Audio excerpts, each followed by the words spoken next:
itu kita bandingkan dengan Hasanul Shimon di skripsi lain, itu tanda tangannya kan jauh berbeda. Oh, Sangat signifikan itu. Jadi harusnya tadinya kalau Bareskrim Polri juga, ini agak lari dikit ya.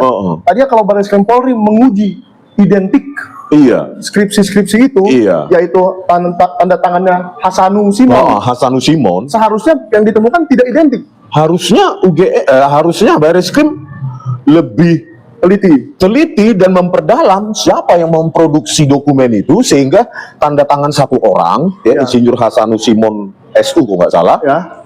itu di dua skripsi itu kok benar-benar berbeda. Harusnya kan meneliti.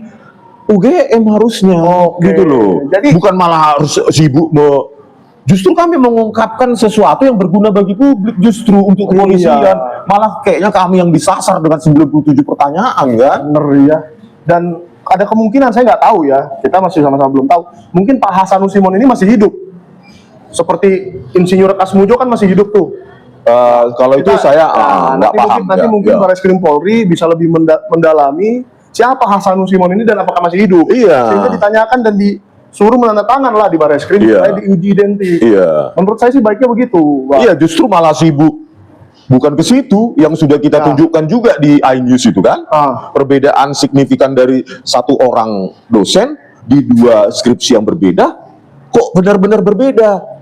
Itu nggak ditindaklanjuti di situ, malah menyasar kami seperti pertanyaan-pertanyaan ke saya tadi, siapa yang memberikan otoritas Anda untuk meneliti ini?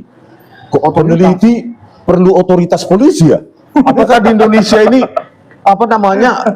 meneliti sesuatu itu perlu izin kepolisian atau kejaksaan atau kehakiman? Kan kacau. Atau Kemristek Dikti, seharusnya juga, Bang. Peneliti kan harus independen, tanpa intervensi. Artinya apa? Ya dia mau meneliti apa, ya tidak perlu otoritas kepolisian atau otoritas atau institusi apapun. Itulah kemerdekaan dari seorang peneliti. Kalau itu tidak dijaga di Indonesia, maka nanti para peneliti ini akan menjadi semakin takut untuk meneliti. Harus, jangan ya. Jangan nanti saya dipenjara lagi karena meneliti ini. Dilaporkan ke polisi karena kita butuh otoritas. Bahaya.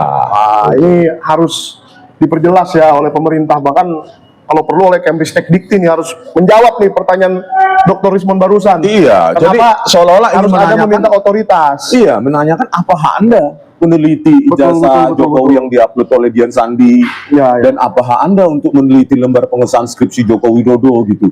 Waduh, kok sepertinya ingin menggiring bahwa seolah-olah kita nggak punya hak atau ilegal. Iya, ilegal gitu. Itu saya sedih sih dengan pertanyaan itu. Bagaimana